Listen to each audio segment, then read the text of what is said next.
E hoje eu vejo muita gente com muito potencial, mas estão adormecidos e embaraçados no negócio da vida. Eu quero ter amizade de gente que me impulsione, de gente que eu olho e falo assim, que bom que esse aqui chegou onde eu quero. Olha ali a vida daquele ali, aí começa o papo com o outro. Você já viu de gente que prospera na vida? Ele fala de negócios, fala de projetos. Gente que não tem projeto de vida passa o dia inteiro falando de gente, porque não tem projeto. Pergunta ele assim, onde é que você vai chegar daqui a 5 anos? Não sei. Te darei muito mais abundantemente, além daquilo que pedires ou que pensares, segundo o próprio Deus dizendo, o meu poder que em vós opera. É preciso a gente olhar para as Sagradas Escrituras e perceber que o justo vai viver da fé.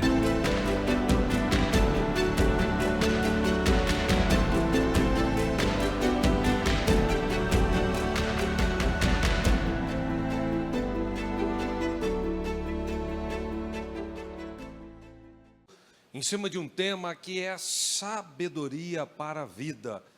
E uma das coisas que nós já discutimos esse mês de janeiro é a diferença entre inteligência, conhecimento, sabedoria, bases da sabedoria. O temor ao Senhor é o princípio da sabedoria.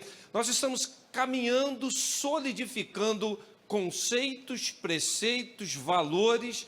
E dentro dessa escala de valores, eu queria aproveitar o culto de hoje e meditar com os irmãos no tema, deixando tudo por sabedoria. E para tanto, o Evangelho de Mateus, capítulo 19, os versos 27 a 30. Mateus 19, de 27 a 30. Deixando tudo por sabedoria. Então Pedro tomou a palavra, disse-lhe, eis que nós deixamos tudo e te seguimos. Que recompensa, pois, teremos nós? Ao que lhes disse Jesus, em verdade vos digo que me seguiste e que na renegação, quando o Filho do Homem se assentar no trono da sua glória, sentar-vos-eis também vós sobre 12 tronos, para julgar as 12 tribos de Israel. E todo aquele que tiver deixado casas, ou irmãos, ou irmãs, ou pai, ou mãe, ou filhos, ou terras, por amor do meu nome, receberá 100 vezes tanto e herdará a vida eterna. Entretanto, que são os primeiros os últimos, e muitos dos que são os últimos serão os primeiros.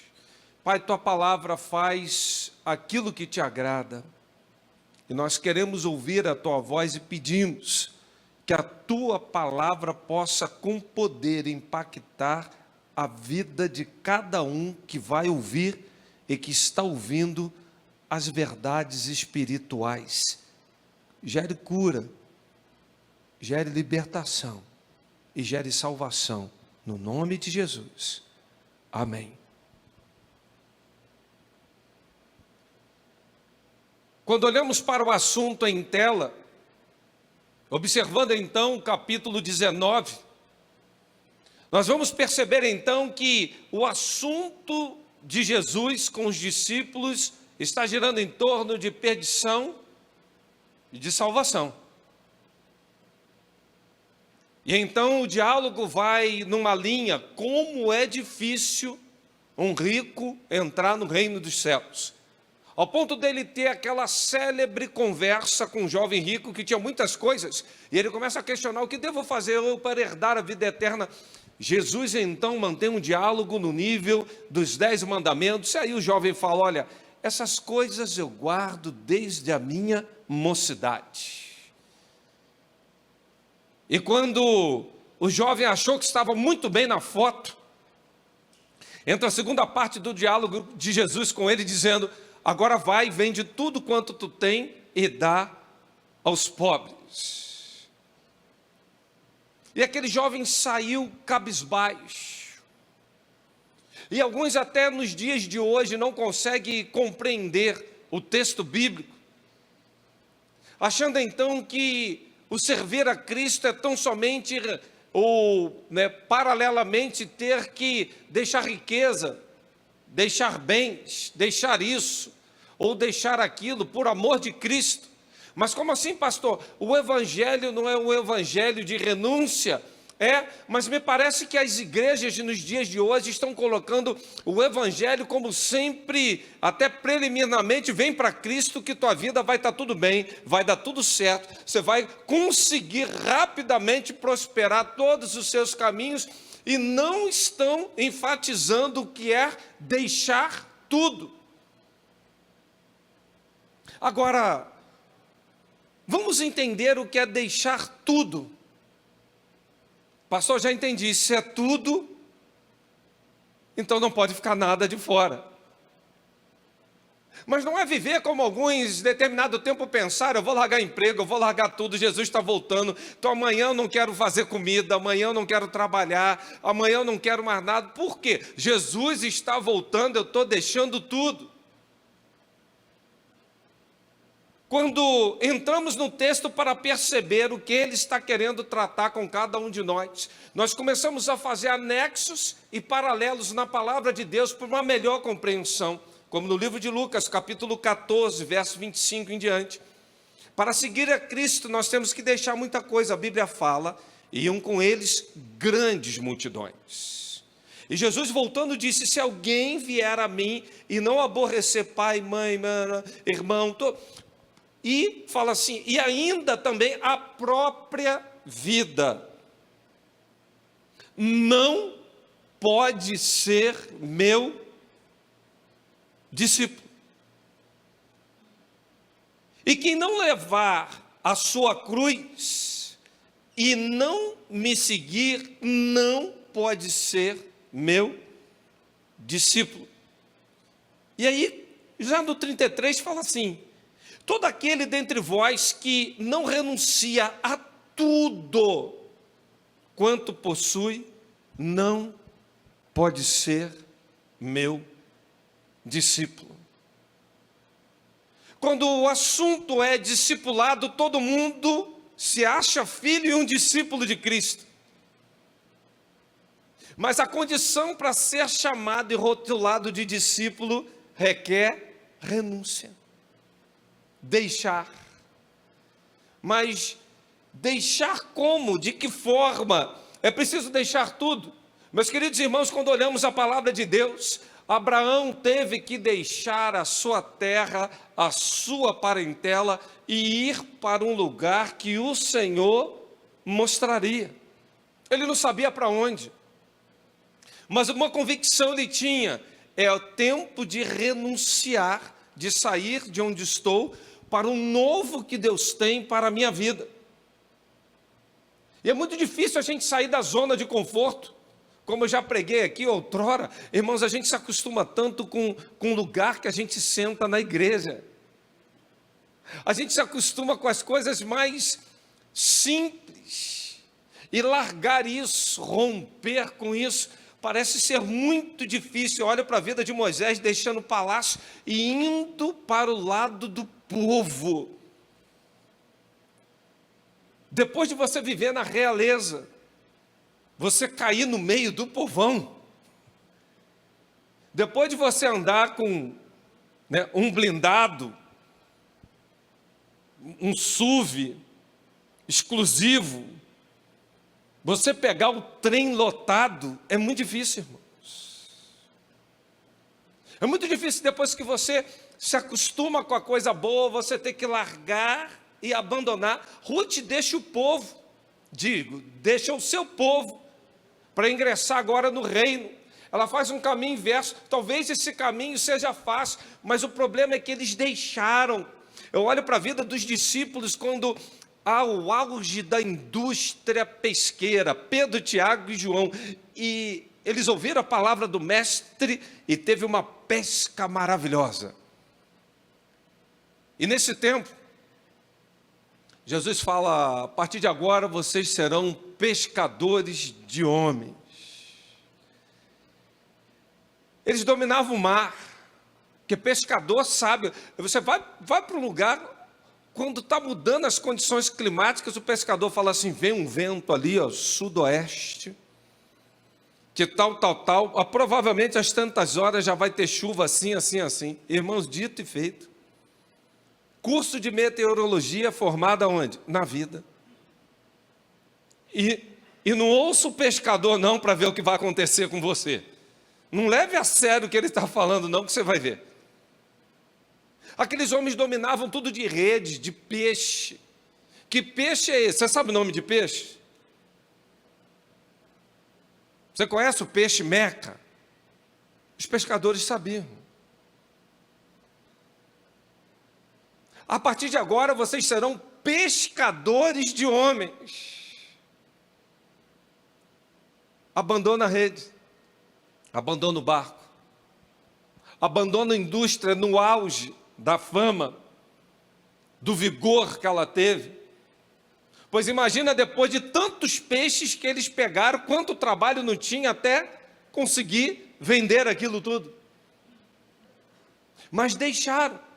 Eu olho para a vida do nosso Senhor e Salvador Jesus Cristo, toda a autoridade, toda a glória, todo o poder, ele não usurpou ser igual a Deus, ele se esvaziou de si mesmo, ele deixou para assumir a forma de servo, para nascer.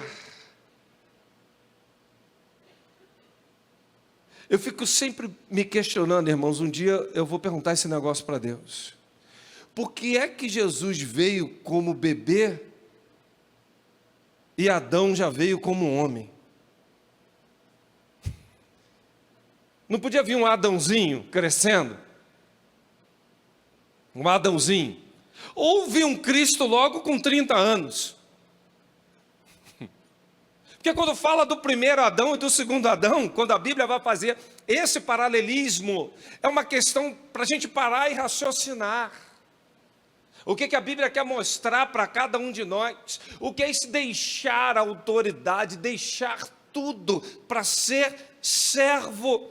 E há coisas nas nossas vidas, queridos irmãos, que nós precisamos deixar. Nós precisamos deixar os nossos pecados. Se tem uma coisa que vai desagradar a Deus, é uma vida pecaminosa, e a gente gosta daquele pecadinho de estimação. Não, é só uma fofoquinha. Irmãos, eu vou fazer um pedido aqui de oração. Está sabendo do pastor Anderson? Só para orar. Vamos orar aqui pela vida do pastor. Irmãos, em ciclos de oração, o que menos as pessoas fazem quando chegam em casa é sustentar uma causa em oração. O que elas mais vão fazer é divulgar problemas e dificuldades que estão acontecendo no seio da igreja. Pecado. É o pecado da maledicência, é o pecado da glutonaria. Irmãos, tem gente que não está levando isso a sério. Teu corpo é templo do Espírito Santo. E às vezes tem gente que o pessoal não ora mais para comer, agradecendo a Deus, falando: graças te dou, Pai, pela provisão.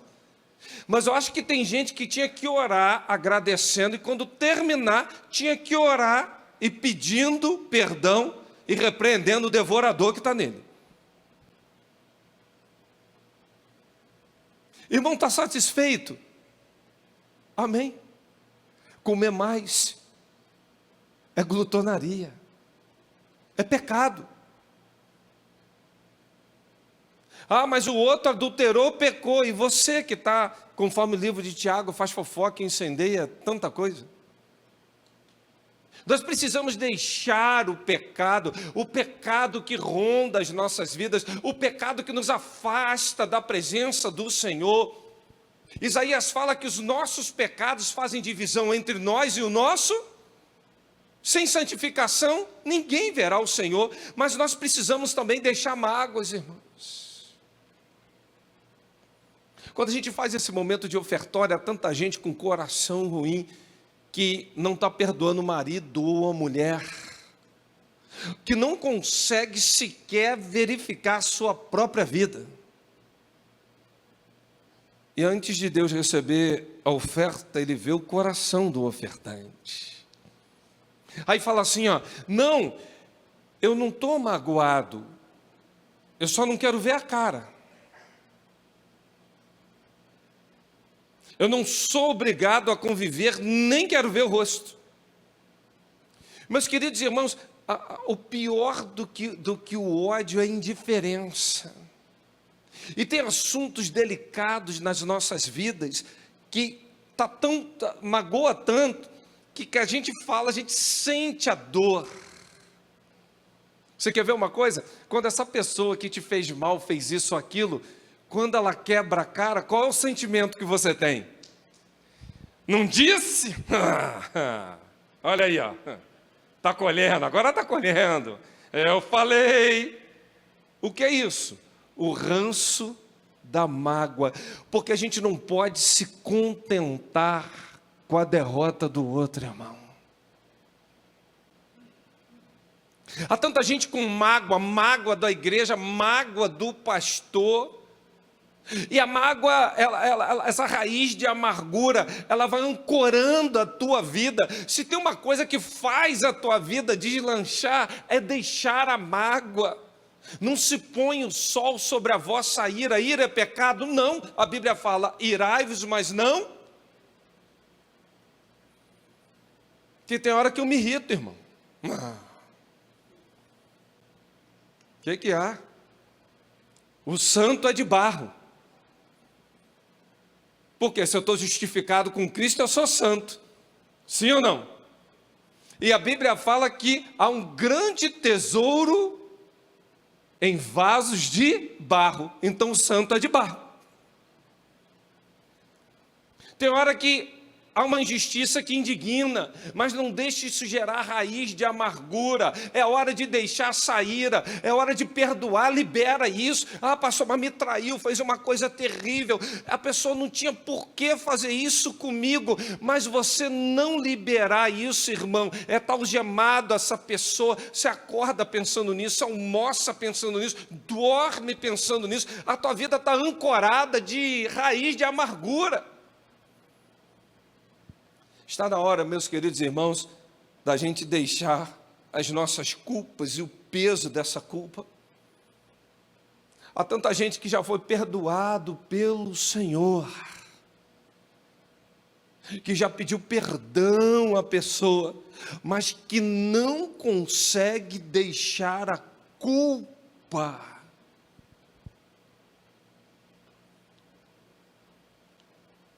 Há pais hoje que se separaram, e que agora que o filho faz 15, 18 anos, faz uma festa, porque a culpa é tão grande pelos dramas, e acha que às vezes com uma grande festa vai equilibrar as coisas. Aconteceu, irmão, fugiu do teu controle. Por mais que você tenha errado, entenda só, não fugiu ao controle do Senhor. Ah, mas eu não me perdoo. Irmão, para de carregar culpa, sabe por quê? Porque o profeta Isaías fala que o nosso Senhor foi moído pelas nossas transgressões, o castigo que nos traz a paz está sobre ele, por suas pisaduras nós fomos sarados. Não há mais nenhuma condenação sobre cada um de nós. O escrito de dívida que tinha contra nós fora rasgado e fora declarado, está consumado. Não há por que mais ficar se culpando. Ah, porque naquele dia, se eu tivesse, mas não estava e não fez, já foi. Você consegue mudar o passado? Sim ou não? Sim ou não? E esse está sendo o problema de muita gente que não consegue lidar bem com culpa, ou até está tentando encobrir. E Provérbios 28, 13 fala que o que encobre suas transgressões nunca prosperará. Mas quem confessa e deixa, alcançará misericórdia. É o tempo de perdoar porque um casamento não deu certo. É tempo de perdoar porque, fulano, mas morreu, pastor. Mas eu fiz um ato terrível. Não carregue mais essa culpa. Sabe por quê? O sangue de Jesus nos purifica de todo o pecado.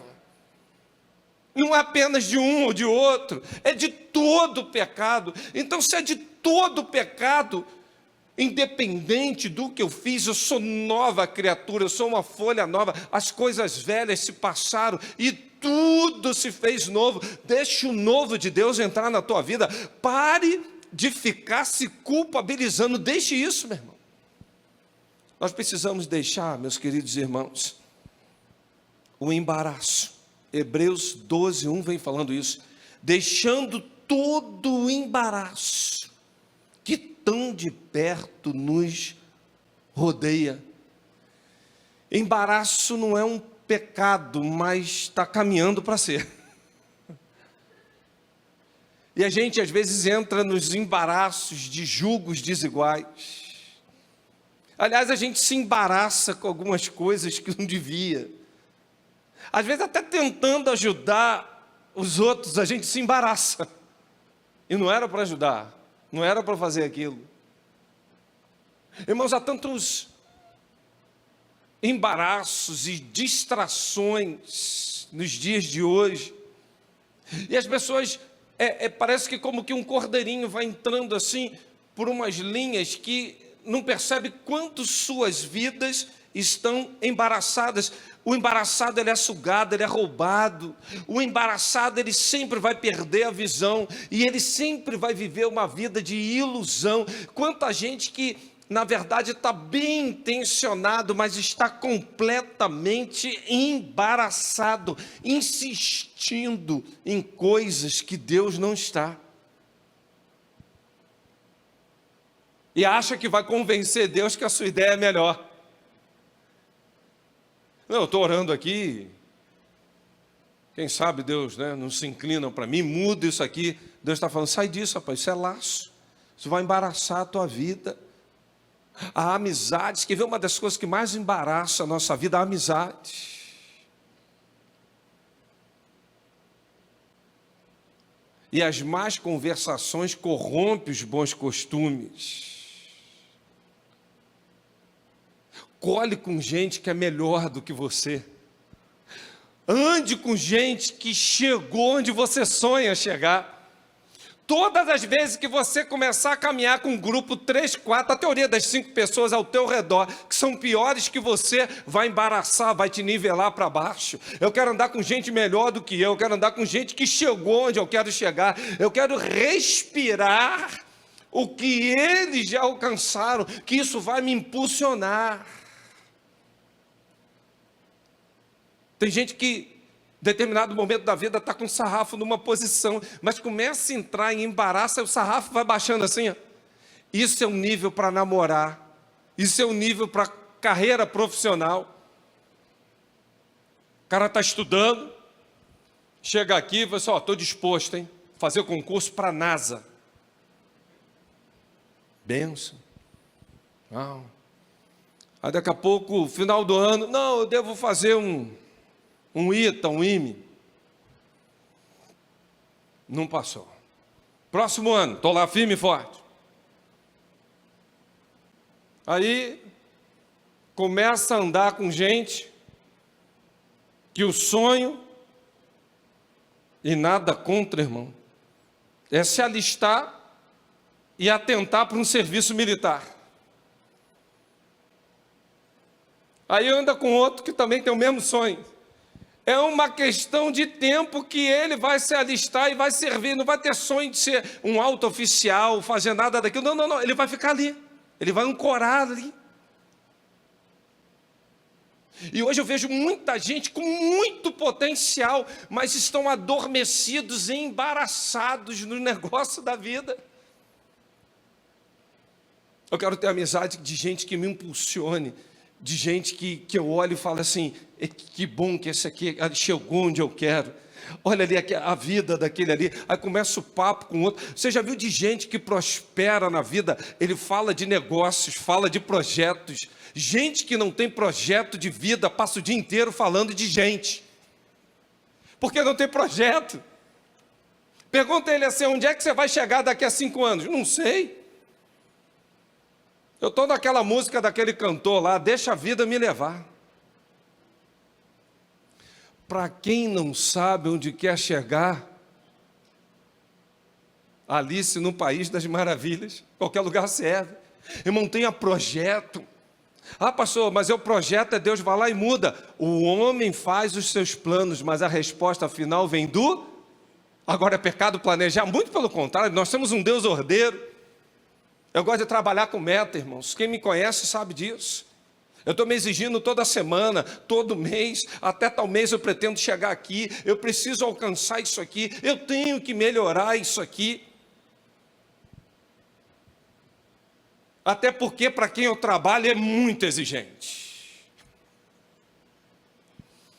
Para quem eu trabalho, ele tem um nível de excelência é altíssimo. E quando eu penso na exigência, no nível de excelência dele, o mínimo que eu posso fazer é dar o meu melhor.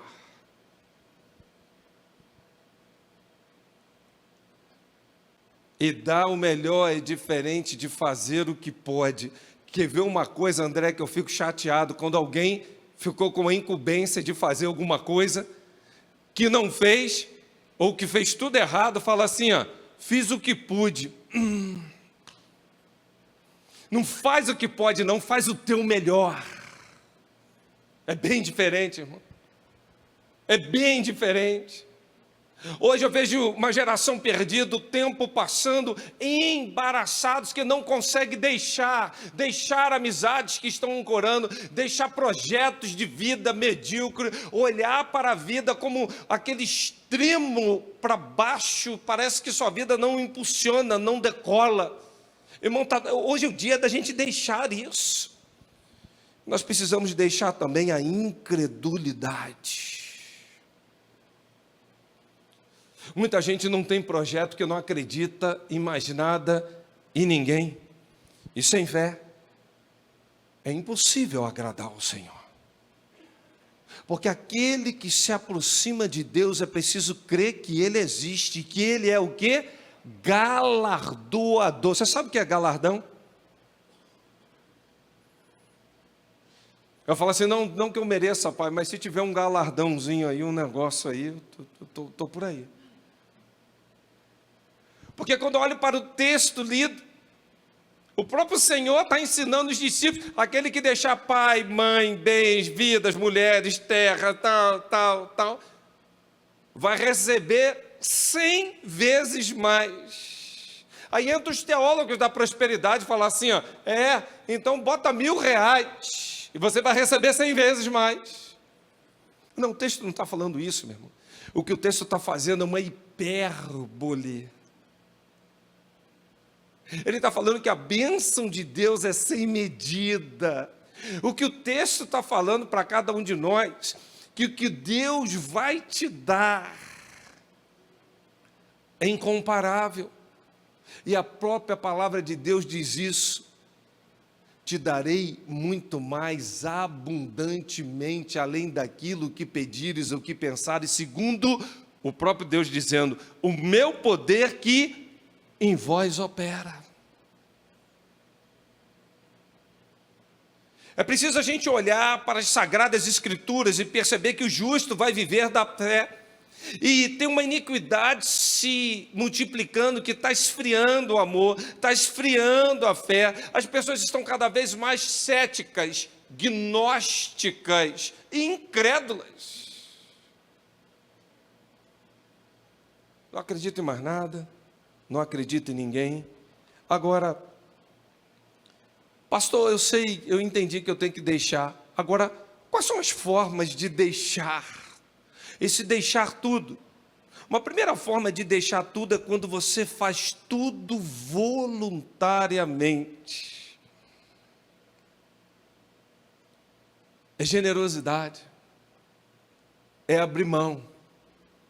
é convicção que o Senhor está cuidando, é fazer de todo o coração, é fazer como Abraão fez, sabe, abre mão, é sério.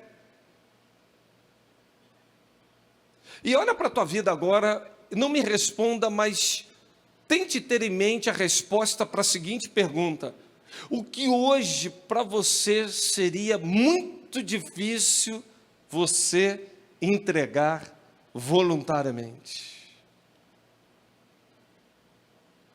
Martin Luther King, ele afirmou que tudo que ele tentou guardar nas próprias mãos, ele perdeu.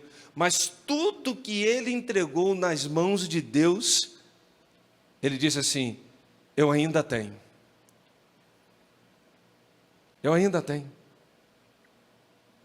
É preciso, meus irmãos, ter essa questão do voluntariado, mas o voluntariado não é da sobra, não. É fazer uma coisa de todo o coração. E o voluntário, ele está sempre disposto. Eu gosto quando eu estou num grupo que eu falo assim: eu queria um voluntário. Aí já, opa! A prontidão. Aquela coisa do, né? Por isso que está difícil na sociedade achar homem aí de verdade. Eu olho para um grupo de mulheres assim reunidas, eu falo assim: ei, você aí. Aí um monte de mulher fala assim: eu. Agora se eu pego um monte de grupo de homens assim, eu falo: ei, você aí. O homem faz assim, ó. Um medo do voluntário, da entrega, medo de ser julgado.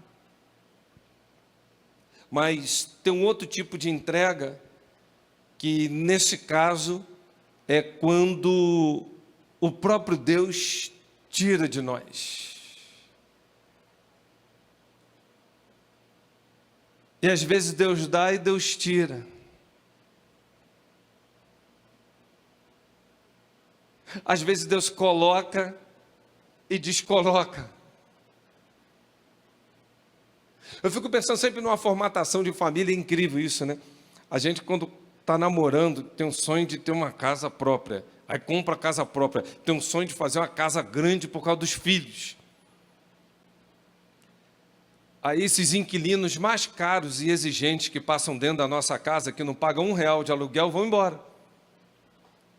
Aí a casa fica muito grande, parece que a gente quer encolher a casa de novo.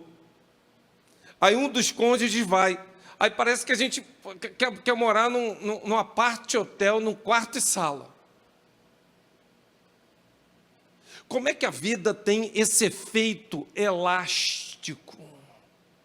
E quando você olha para as coisas criadas, o universo ele é elástico. Ele está em expansão agora.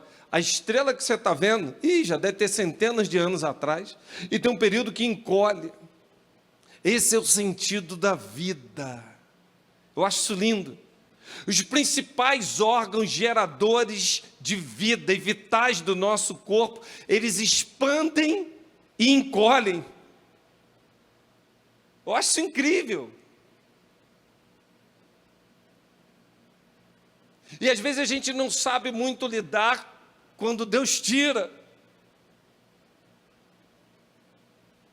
A gente não gosta de perderem para o ímpio, irmão. E há processos na vida que Deus vai tirar, que Deus vai fazer você desapegar.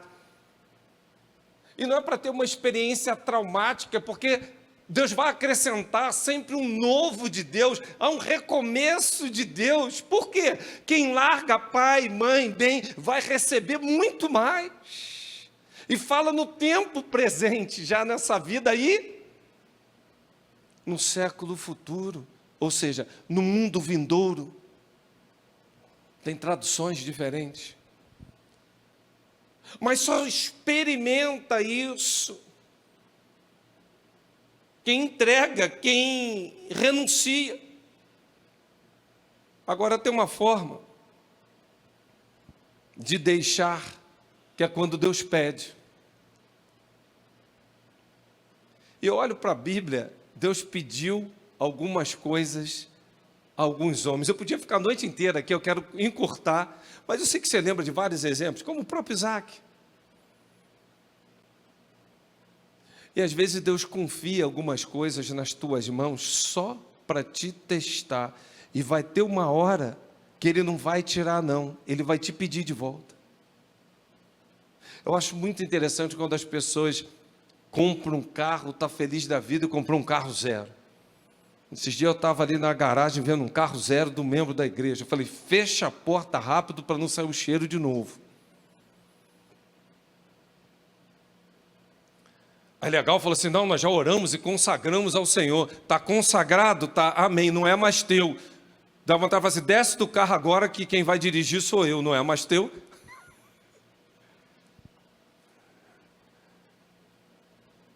Você está disposto a botar um mendigo mal cheiroso, ensanguentado aí dentro? Não é mais teu, está consagrado ao Senhor, sim ou não? E quando você consagra, não é mais teu, você só vira um mordomo, administra por determinado tempo. Mas a gente não tem essa noção, a gente se acha dono, se intitula dono. O meu carro. Mas não consagrou o Senhor? Eu acho que todo crente, quando vai emplacar um carro no Detran, devia vir assim no documento. O número do Renavan escrito assim, propriedade exclusiva de Deus. E quando for assinar, vender, fazer qualquer coisa, fala assim, deixa que Deus faz isso. Deixa vir um carimbo celestial para acertar isso. Porque às vezes, queridos irmãos, Deus nos pede algumas coisas que a gente está tão apegado, que a gente não quer dar, a gente não quer ceder. Ah, mas vai me fazer uma falta. E eu quero concluir esse sermão dizendo que há recompensas do deixar. É aí que eu quero concluir essa palavra. Nós deixamos tudo e te seguimos. Que recompensa, pois, teremos nós? Perguntou Pedro. E o mestre entendeu que era uma pergunta legítima. E aí ele começa, então, Jesus dar uma resposta que está no texto bíblico, né? Que quando a gente deixa tudo, a gente nunca sai perdendo. Porque ele fala, quem deixou casa, pai, bem, vai receber 100 vezes mais. Bota uma coisa na tua cabeça, todas as vezes que você deixa, renuncia, entrega, nunca você sai perdendo.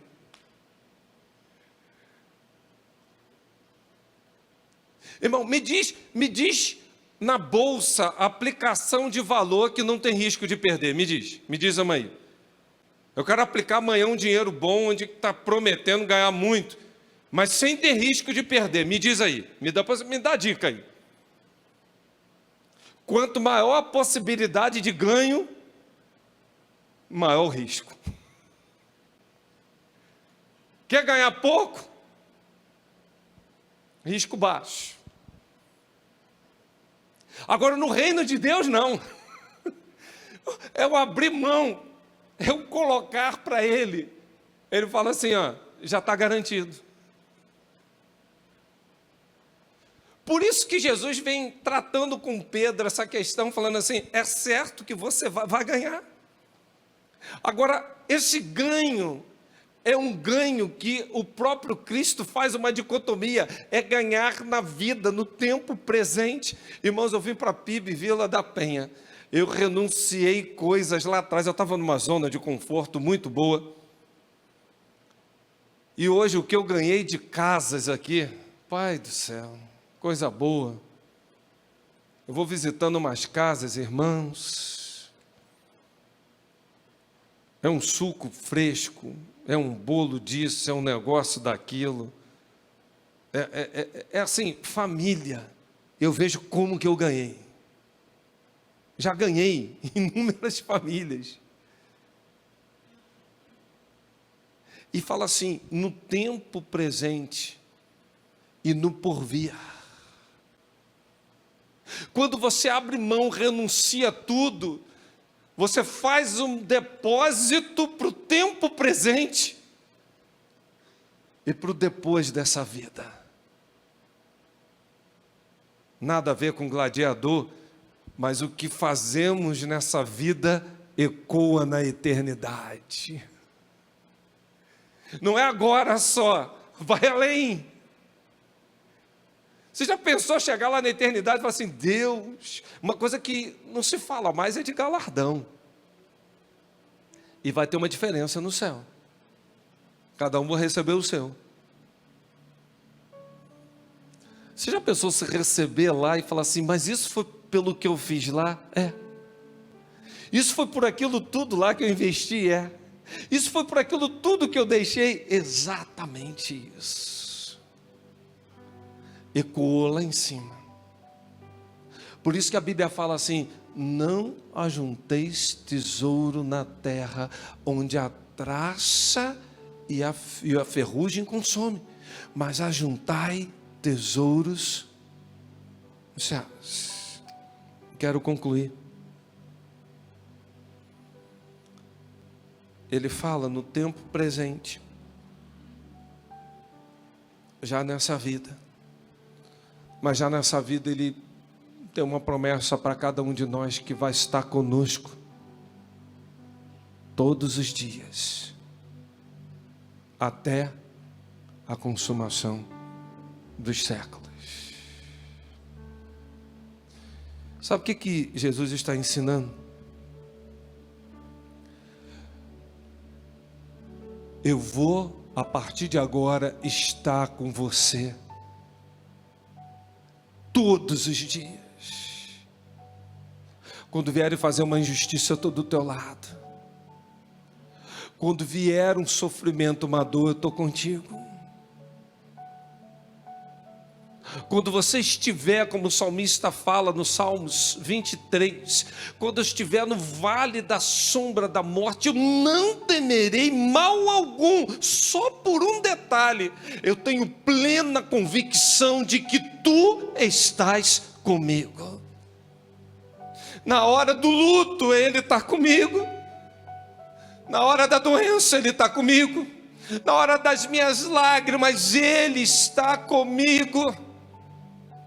Na hora da minha dor, na hora dos meus gritos, na hora das minhas crises, que socorro bem presente. Ele tem sido conosco todos os dias, até a consumação dos séculos. Só lembrar o que eu preguei outro dia, 366 vezes na Bíblia escrito, não temas. Mas o ano tem 365 dias. Mais de 4 em 4 anos tem um ano bissexto. Até nesse dia, Deus está falando, não temas, porque eu sou contigo.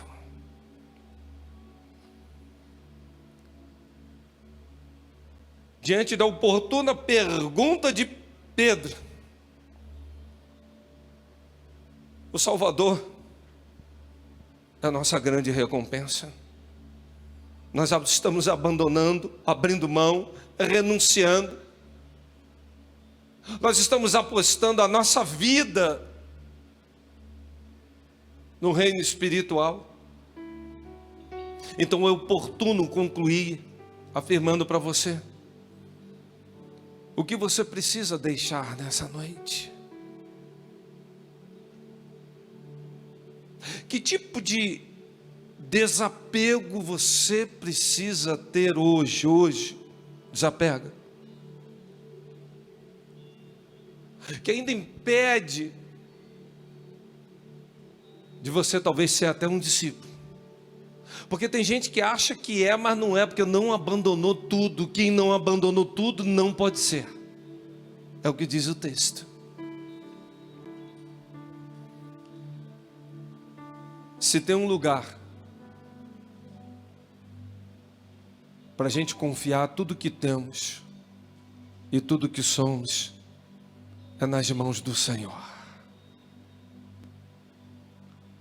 Se tem um lugar que eu vou salvaguardar tudo, multiplicar, Deus vai fazer prosperar os meus caminhos, vai estar comigo, vai ter galardão. Se tem uma coisa boa, é renunciar tudo e colocar nas mãos daquele que tudo pode, nenhum dos seus pensamentos podem ser impedidos. É colocar nas mãos daquele que tem toda a autoridade nos céus e na terra. Recline tua cabeça e fale com Deus. E fala: Deus, me ajuda. Som do meu coração, Pai. Som do meu coração.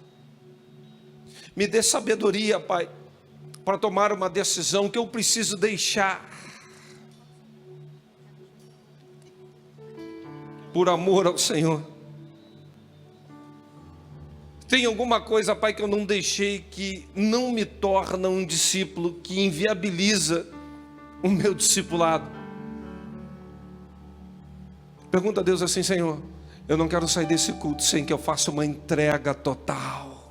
Entrega total. Entrega o teu caminho ao Senhor. Confia nele, e o mais Ele o fará.